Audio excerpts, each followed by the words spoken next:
حضرت ابن عباس رضی اللہ تعالی عنہ سے مروی ہے، وہ فرماتے ہیں کہ آپ صلی اللہ علیہ وسلم نے فرمایا کہ عام مجلسوں میں مت بیٹھا کرو۔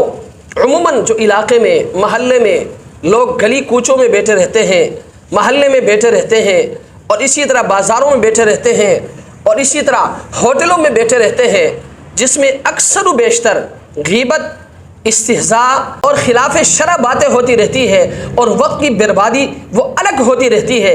اس لیے آپ علیہ السلام نے فرمایا کہ ایسی مجالس میں بیٹھنے سے پرہیز کیا کرو، ایسے لوگوں سے دور رہا کرو۔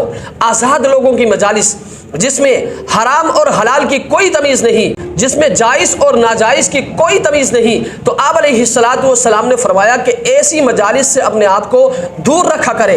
علماء کی مجلس میں بیٹھا کرے، صلحاء کی مجالس میں بیٹھا کرے، اتقیاء کی مجالس میں بیٹھا کرے، مبلغین یعنی تبلیغی حضرات کی مجالس میں بیٹھا کرے۔ نیک لوگوں کی صحبت سے مردہ دل وہ زندہ ہوتا ہے۔ حضرت لقمان حکیم نے اپنے بیٹے سے کہا کہ اے میرے بیٹے، علماء کی مجالس میں بیٹھا کرو، ان کے قریب بیٹھا کرو۔ کیوں؟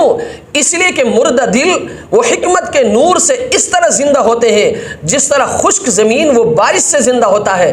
اس لیے میں آپ سے گزارش کروں گا کہ اس طرح کے جو عام مجالس ہوتے ہیں جن میں اکثر و بیشتر غیبت، استہزاء اور خلاف شریعت باتیں ہوتی رہتی ہے، آپ نے ان مجالس سے اپنے آپ کو دور رکھنا ہے، اپنے بچوں کو ان مجالس سے دور رکھنا ہے، اپنے رشتہ داروں کو ان مجالس سے دور رکھنا ہے۔